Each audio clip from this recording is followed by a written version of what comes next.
श्री स्वामी समर्थ. नमस्कार. तुम्हा सर्वांचं आपल्या चॅनलमध्ये मनापासून खूप खूप स्वागत आहे. लवकरच कोजागिरी पौर्णिमा सुरू होणार आहे. नवरात्रीच्या कालावधीमध्ये काही सेवा राहिल्या असेल, काही गोष्टी तुमच्याकडून राहिल्या असतील तर नवरात्रीच्या कालावधीमध्ये राहिलेल्या सेवा कोजागिरीला करू शकता. कोजागिरी पौर्णिमेला आई भगवतीच्या कुठल्या कुठल्या सेवा करायच्या आहेत त्या संदर्भाची आजची माहिती आहे. व्हिडिओ सगळा बघा म्हणजे तुम्हाला तुमच्या प्रश्नांची उत्तरं मिळतील. सगळ्यात आधी महत्त्वाचा प्रश्न, सत्यनारायण कधी करावे? बुधवारी 17 तारखेला रात्री 8:41 पौर्णिमा सुरू होणार आहे. ती 17 तारखेला 4:56 संपणार आहे. वास्तविक बघायला गेलं तर 16 तारखेला 9 वाजता सुरू होणार आहे. सत्यनारायण करायचं असतं ते प्रदोषकाळी करायचं असतं. अशा वेळी प्रदोषकाळी सत्यनारायण करणार आहात, पण आपल्याला 9च्या नंतर सत्यनारायण करता येणार नाही. आपल्याला 17 तारखेला उदय तिथीनुसार 17 तारखेला पौर्णिमा आहे, ते दुपारी 4 वाजता संपणार आहे. मग आता सत्यनारायण कधी करावे? 16 तारखेला सत्यनारायण करू शकत नाही, पण आपल्याला 17 तारखेला सत्यनारायण करू शकतो. केंद्राच्या कॅलेंडरनुसार सत्यनारायण हे 17ला करायचं आहे. तुम्हाला कळालं असेल की सत्यनारायण कधी करावं. नवरात्रीमध्ये जे काही कुळाचार राहिला आहे, नवरात्रीच्या कुळाचारामध्ये बऱ्याचशाच गोष्टी आलेल्या आहेत, तर काही कारणांमुळे काही सेवा करता आल्या नाहीत. कन्यापूजन राहिलं असेल, महत्त्वाचं देवीची ओटी भरायची राहिली असेल, दुर्गा सप्तशती पाठ काही कारणांमुळे राहून गेला तर 1 किंवा 2 पाठ जर राहिले आहे तर तुम्ही 17 तारखेला किंवा 16 तारखेला दुर्गा सप्तशती पाठ समाप्ती करू शकता. देवीची ओटी आहे ती आपण 17 तारखेला भरू शकतो. घटस्थापना नाही आहे, पण आपल्याला कुलदेवीचा फोटो, टाक, मूर्ती आहे तर आपल्या घरामध्ये ओटी भरू शकतो किंवा देवीच्या मंदिरात जाऊन ओटी भरू शकतो. कन्यापूजन बाकी असेल, नाही जमलं तर जास्त जरी कन्या भेटल्या नाही तरी तुमच्या घरातली एक मुलगी असेल तर तिची तुम्ही पूजा करू शकता किंवा आजूबाजूच्या जरी मुली भेटल्या तरी 5, 9, 7 या विषम संख्येमध्ये तरी तुम्ही या कोजागिरीला च्या दिवशी तुम्ही पूजा करू शकता. हवन पण कोजागिरीला करू शकता.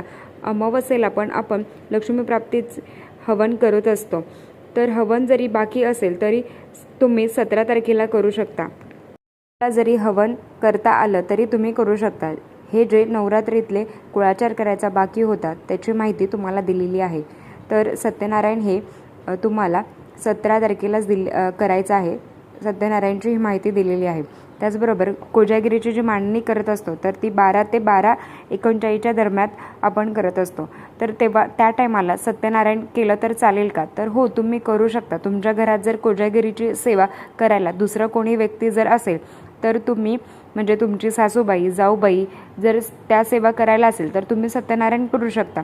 तेव्हा आपण लक्ष्मी, कुबेर, इंद्रांची सेवा करत असतो, पण एवढी सेवा नाही शक्य नाही होत तर तुम्ही 17 तारखेला सत्यनारायण करायचं आहे. जर पौर्णिमेला शक्य असेल तर दिवसभरामध्ये सिद्धकुंजिका स्तोत्र पठण करायचं आहे. तर तुम्ही 5 वेळा, 7 वेळा, 11 वेळा जेवढं शक्य होईल तेवढं आपल्याला करायचं आहे.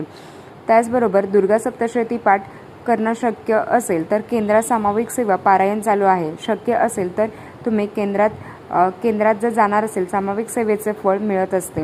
शक्य होत नाही तर केंद्रात जाणं शक्य होणार नाही तर तुम्ही घरात पण करू शकता. दुर्गा सप्तशती पाठ शक्य होत नसेल तरी तुम्ही सिद्धकुंजिका स्तोत्र पठण करू शकता. मंत्र 1 माळ करू शकतो. ज्यांची जर इच्छा आहे आई भगवतीच्या टाकावर, मूर्तीवर, फोटोवर लवंगाचं अर्चन करू शकतात. जी नवरात्रीमध्ये सेवा राहिलेली आहे, जी काही सेवा आई भगवतीसाठी करायची आहे ती तुम्ही कोजागिरीला करू शकता.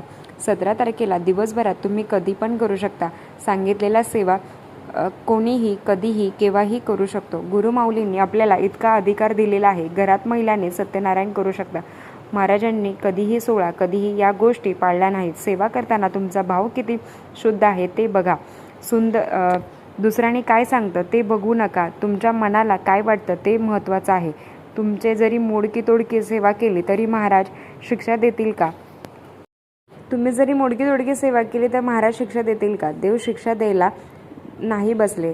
देव सेवेचे फळ देण्यासाठी बसले आहेत. एखाद्या व्यक्तीने 14 पाठ सांगितले तर तिने तेव्हा म्हणजे 4-5 पाठ केल्यानंतर अनुभव येतो. गुरुचरित्राचे जरी पाठ करायला सांगितले तर त्याच्यामध्ये 2 ते 3 पारायण केल्यानंतर अनुभव येतो. कधी महाराज सगळ्या सेवा करून घेतात, कारण आपापलेचे भोग असतात. भोगाप्रमाणे फळ मिळत असते. तुमच्या कर्मामध्ये, तुमच्या भोगामध्ये महाराज सुद्धा लुडबुड करत नाही. तुमच्या कर्माचे चांगले वाईट ते तुम्हाला मिळत असतं. योग्य वेळ आल्यावर जी काही सेवा सांगितली आहे ती आपल्याला करायची आहे. आजचा व्हिडिओ मी इथेच थांबवते. आवडला असेल तर लाईक, शेअर, सबस्क्राईब. धन्यवाद. श्री स्वामी समर्थ.